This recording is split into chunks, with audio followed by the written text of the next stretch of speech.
എഴുന്നേറ്റ് ഒരു പേനയും പേപ്പറും എടുത്തു.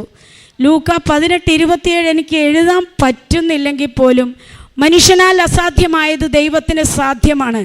ജോസഫ് അച്ഛൻ പറഞ്ഞല്ലോ, മനുഷ്യന് സാധിക്കാത്ത കാര്യമാണെങ്കിൽ മാത്രം ദൈവം അവിടുന്ന് പെട്ടെന്ന് ഉടമ്പടിക്ക് മറുപടി കിട്ടും. ഇങ്ങനെ പറഞ്ഞല്ലോ എന്ന് വിചാരിച്ച് കുറേ എന്തൊക്കെയോ എഴുതി വെച്ചു. ഞാൻ വീണ്ടും കിടന്നു. എൻ്റെ ഫോണിൽ കോള് വരാൻ തുടങ്ങി.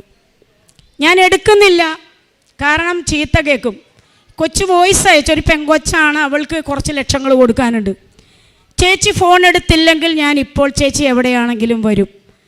പേടിച്ചിട്ട് ഞാൻ ഫോൺ എടുത്തു.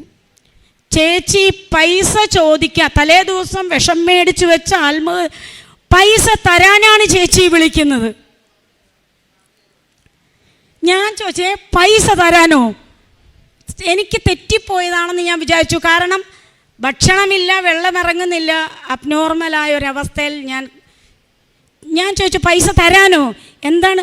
അതേ ചേച്ചി, എനിക്ക് എന്താണെന്നറിയില്ല ചേച്ചി, ഇത്രയും ദിവസം ചേച്ചിയെ തെറി വിളിച്ചതാണ് ഞാൻ. പക്ഷേ ഇന്നലെ മുതൽ ആരോ എൻ്റെ മനസ്സിൽ വന്ന് പറയുന്നു, കുറച്ച് പൈസ കിട്ടിയാൽ ഈ ചേച്ചി രക്ഷപ്പെടും. കൊടുക്കാനുള്ളവർക്കൊക്കെ 1000 രൂപ വെച്ചാണെങ്കിലും കൊടുത്താൽ ചേച്ചി തിരിച്ചു തരുമെന്നൊരു ബോധ്യം വരും.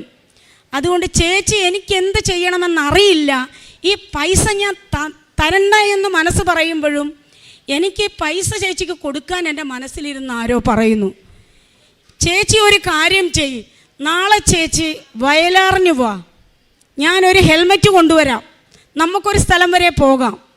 ചേച്ചി നാളെ വാ, 11 മണിയാകുമ്പം. ചാടി എഴുന്നേറ്റ് ഒരു ഗ്ലാസ് വെള്ളം എടുത്തു കുടിച്ചു.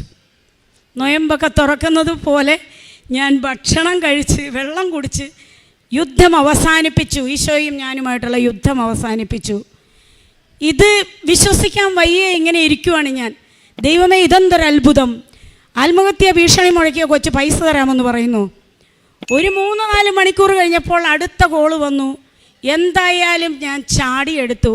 ഫോൺ വെക്കല്ലേ. എന്നെ എല്ലാ ദിവസവും അപ്പനും അമ്മയ്ക്കും വിളിക്കും. ലിസിയോട് ക്ഷമിക്കാൻ എൻ്റെ മക്കൾ പറഞ്ഞു.